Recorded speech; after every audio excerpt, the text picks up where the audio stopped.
On करता हूँ of करके, ताकि दूसरे वाली मेरी रिकॉर्डिंग अलहदा बने। अब ये जो मेरी दूसरी टॉपिक है या रिकॉर्डिंग है वो है improving communication to resolve barriers. Although कि ये बहुत अच्छा नहीं कि हर टॉपिक एड्रेस कर जाए, लेकिन इनिशियल लेवल पे ये इतना मुनासिब भी है कि आपको ये बताया जाए कि हम इन बैरियर्स को कंप्रोमाइज़ कैसे कर सकते हैं, हम इन बैरियर्स को रिजॉल्व कैसे कर सकते हैं। तो इन बैरियर्स को रिजॉल्व करने के लिए हमारे पास जो कह लीजिए कि तरीक़ाकार है या हमारे पास जो मेथोडोलॉजी है, उसके अंदर ये है कि हम अपनी कम्युनिकेशन की इफ़ेक्टिवनेस को बढ़ाएं।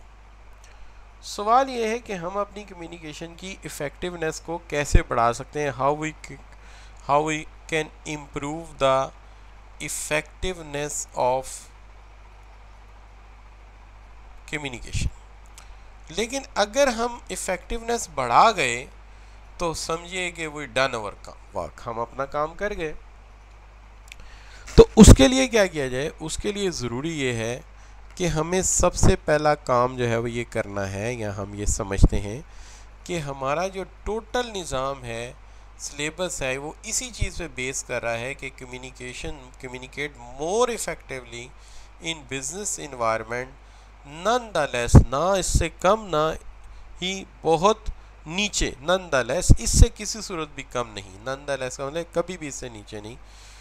इंट्रोड्यूस सम की strategies here for improving business communication. तो हम आपको कुछ हिकमत अमली पढ़ाने जा रहे हैं जिससे ये कम्युनिकेशन बहुत बेहतर हो सकती है। चूँकि आपने रहना ही इस बिज़नेस वर्ल्ड में है, तो आपको अभी से हम क्यों ना करेक्टिफाई कर दें, रेक्टिफाई कर दें, और आपको अभी से बता दें कि क्या करेंगे आप कि आप बेहतर कम्युनिकेटर बने। सबसे पहली बात तो ये है कि आपको, मैं दूसरा पॉइंट पहले पढ़ रहा हूँ, हमेशा ट्रेनिंग और गाइडेंस से काम लेना चाहिए। अपने एम्प्लॉयज़ को ट्रेनिंग देनी चाहिए, गाइडेंस देनी चाहिए कि कैसे इफ़ेक्टिव कम्युनिकेशन हो सकती है। क्योंकि दुनिया का हर काम इंसान खुद नहीं सीख सकता, बहुत सारी चीज़ें सीख सकता है, लेकिन बहुत सारी चीज़ें ऐसी हैं अगर दूसरों के अंदाज व्यू से सीखी जाएँ तो ज़्यादा अच्छा है। मैं तो अपने तमाम स्टूडेंट को इंक्लूडिंग योरसेल्फ नसीहत करता हूँ कि आप जब क्वालिफ़िकेशन पे इतनी मेहनत कर रहे हैं, इतना पैसा लगा रहे हैं, तो कोई हर्ज नहीं है कि कम्युनिकेशन के लिए कुछ अच्छे कोर्सेज़ पढ़ें। और वो कोर्सेज़ हमेशा कोशिश करें कि अगर आप स्पोकन लैंग्वेज इम्प्रूव करना चाहते हैं तो go for the toppest institution. बात चीज़ें हमेशा टॉपेस्ट पे जानी चाहिए। मिसाल के तौर पे never go for any person who is good in communication and you are go and learn. वो तो हम इंटरनेट पे कर लेंगे ना, वो तो मुफ्त में मिल जाएंगी। When I am going to birdlets है, ये आपके गार्डन टाउन में ये इदारा है। अभी आपको ज़रूरत नहीं, कम से कम सीए इंटर कर लें या उसके करीब करीब पहुँचे तो फिर कोई 6 माह 1 साल लगाए वहाँ पे जाके। और मैं एडवाइस करूँगा कि वहाँ पास आयरिश टीचर हैं, ब्रिटिश टीचर हैं, तो वैन उनसे कहें जी हमने उनसे पढ़ना है, या तो वो बरतानिया रहे हैं, अमेरिका रहे हैं, या वो वैसे ही गोरा है, तो उससे सीखते हैं, उसकी ज़ुबान उससे सीखते हैं जो उधर का रेजिडेंट है। तो get a guideline so that, तो उसका फ़ायदा क्या होता है, उसका फ़ायदा ये होता है कि बिज़नेस वर्ल्ड में जो अचीवमेंट आपको लेने के लिए 50 ईयर्स ऑफ एज लगेगी, आप 50 साल में नहीं, आप वो अचीवमेंट को 35-40 साल की उम्र में कर लेंगे। यानी शुरू में 6 माह का 2 माह का फ़र्क या चंद सालों का लगेगा, लेकिन करियर एंड पे जाके आप डबल पेस पे होंगे अगर आप इन प्रॉब्लम्स को अभी रिजॉल्व कर लेंगे वक्त पे। तो लिहाजा मेरे नज़दीक we should go there and learn. And हमेशा जब भी आप कोई ऑर्गेनाइजेशन बनाए तो मेरी आपको यही भी नसीहत है कि अच्छे कम्युनिकेट करने वाले को रिवार्ड ज़रूर दें ताकि दूसरों उसको रोल मॉडल बनाएं। अप्रेजल सिस्टम का हिस्सा ऐसा बनाएं या अप्रेजल सिस्टम ऐसा बनाएं, the people who communicate good should get maximum marks in that, उन्हें मैक्सिमम मार्क्स मिले ताकि कंपनसेशन अच्छा मिले। और मिसअंडरस्टैंडिंग को ख़त्म करने की कोशिश करें और लोगों को गाइडलाइंस प्रोवाइड करें और ताकि वो बेस्ट कम्युनिकेट कर सकें। पॉलिसीज़ एंड प्रोसीजर्स इस तरह के बनाएं अपनी फर्म में जिससे कम्युनिकेशन बेहतर हो सके और कम्युनिकेशन में कोई लूप होल ना रहे। आज के ज़माने में जो टेक्नोलॉजी अवेलेबल है, अगर हमें वो यूज़ नहीं करनी आती तो फिर हम अपना हक खो रहे हैं। We have right to use the technology which is invented right now. जो टेक्नोलॉजी आज़ाद हो चुकी है उस पर हमारा हक है, तो हमें वो सिस्टम और प्रोसीजर सीखने चाहिए। सोचिए आपकी मेमोरी बहुत अच्छी है, उसकी वजह से आप बड़े लोगों को बीट कर जाते हैं, आपको चीज़ें ज़ुबानी याद रहती हैं, बड़ी अच्छी बात।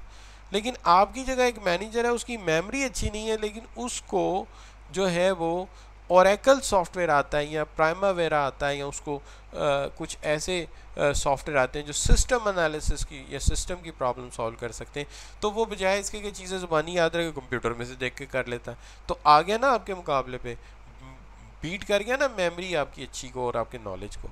क्यों? चूँकि वो टेक्नोलॉजी से वेल इक्विप्ड है। तो लिहाजा टेक्नोलॉजी हमें सीखनी पड़ेगी।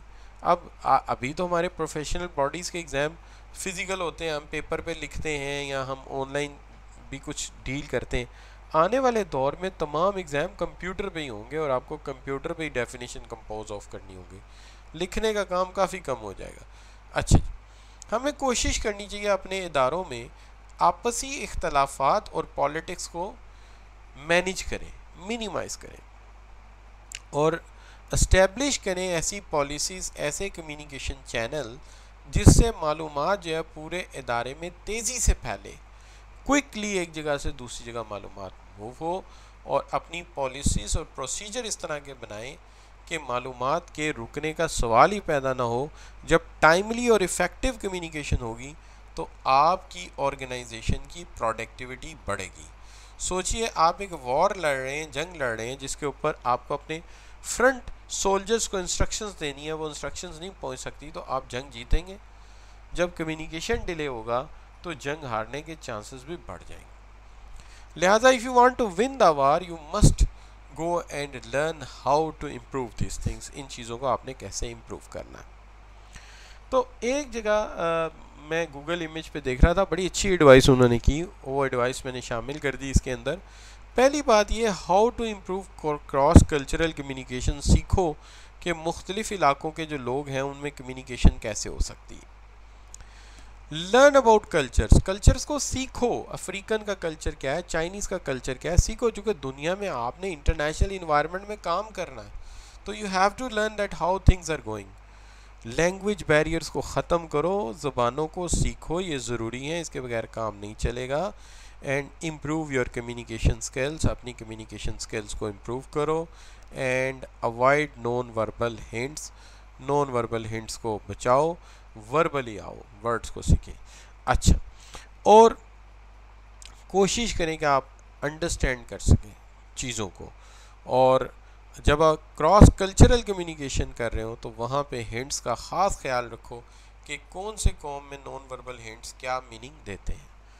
तो ये बच्चों हम बात कर रहे थे कि किस तरह से आप इसको इम्प्रूव कर सकते हैं। This is another important aspect of our lecture. Now मैं लास्ट बात करने जा रहा हूँ जो कि है इंफॉर्मेशन टेक्नोलॉजी टुडे, जिसके ऊपर हम बात करेंगे। हमारा पूरा एक चैप्टर नंबर 9 है, लेकिन यहाँ पे मैं इसका सिर्फ ओवरव्यू देना चाहता हूँ। यहाँ पे मैं सिर्फ इसका ओवरव्यू देना चाहता हूँ